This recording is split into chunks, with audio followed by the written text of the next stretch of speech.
চলে এলাম আমি সেই রেসিপিটা নিয়ে, যে ভিডিওটা আমি পোস্ট করেছিলাম আর সবাই বলেছিল যে রেসিপিটা দিলে না কেন।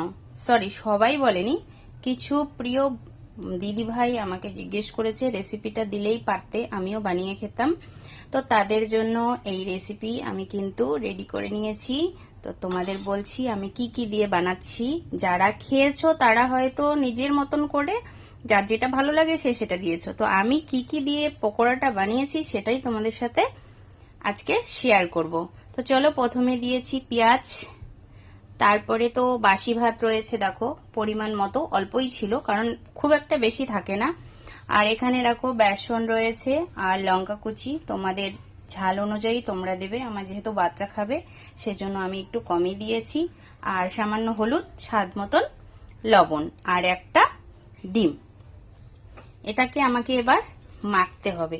চলো আগে ভাতটাকে একটু চটকে নেই, কারণ ভাতটা যদি না চটকে নেই তাহলে কিন্তু ভাতগুলো বেরিয়ে আসবে। তো ভাতটাকে আগে চটকে নেব, তারপরে আমি একে একে সবগুলো দিয়ে দেব। তারপরে আমি পেঁয়াজ, লঙ্কা, লবণ সব একসাথে মেখে নেব ভালো করে।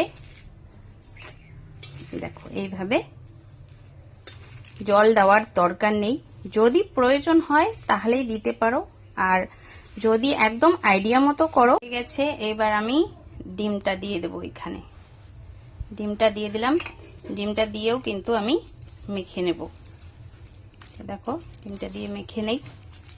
তারপরে এদিকে দেখো কড়াই কিন্তু বসিয়ে দিয়েছি, পুরো কমপ্লিট। এবার আমি দিয়ে দেবো এখানে তেল।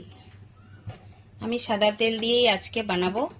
তো দেখো কড়াইটা অনেক বড় দেখে মনে হচ্ছে যে অনেকটা তেল দিয়েছি, তেল কিন্তু অনেকটা দেইনি। আমি যে ভিডিওটা করেছিলাম সেখানে আমাকে অনেকে বলেছে এত তেল আমার গ্যাস হয়ে যাবে।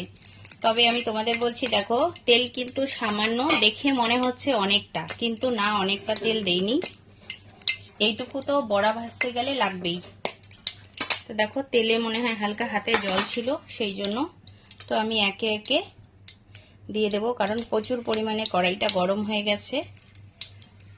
আমি একে একে সবগুলোকে ছোট ছোট করে সাজিয়ে দেব।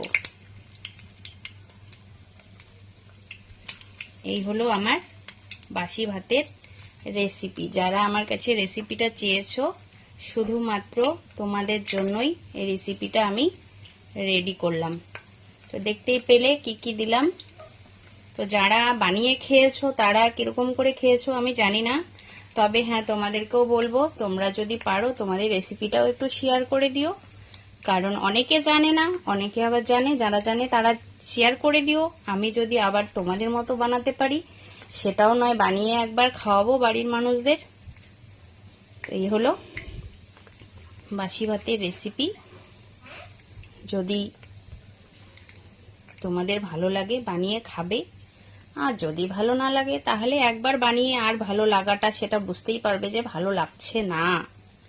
তো যারা খেতে চাও একবার বানিয়ে খেও। আমি একবারে দিয়ে দিচ্ছি সব, কারণ কড়াইটা অনেক বড়, সেই জন্য অল্পই রয়েছে, পুরোটা একবারে দিয়ে দিই।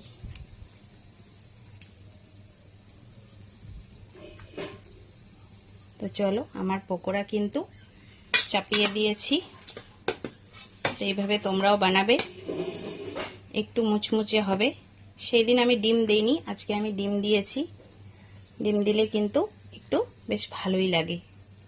আমি কিন্তু একটু সাবধানে উল্টে দিলাম, কারণ তখন আমি ভিডিওটা করতে পারিনি, একটু অন্য কাজেও ব্যস্ত ছিলাম। দেখো আমি উল্টে দিয়েছি। এবার কালারটা দেখো, একটু মচমচা করে বানাবো।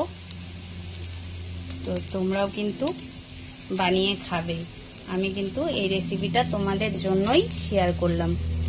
তো দেখো তেল যেহেতু আমি কম দিয়েছি সেই জন্য সব তেল কিন্তু টেনে নিয়েছে। যারা বলছো অনেক তেল দিয়েছি তাদের জন্য দেখো তেল কিন্তু আমি বেশি দেইনি, এইটুকু তেল তো বড়া ভাজতে গেলে লাগেই। তো চলো, তোমাদের জন্যই এই ভিডিওটা ছিল। আমি আরেকটু কড়া করে এটাকে একটু কড়া করে ভেজে তারপরে কিন্তু আমি নামিয়ে নেব।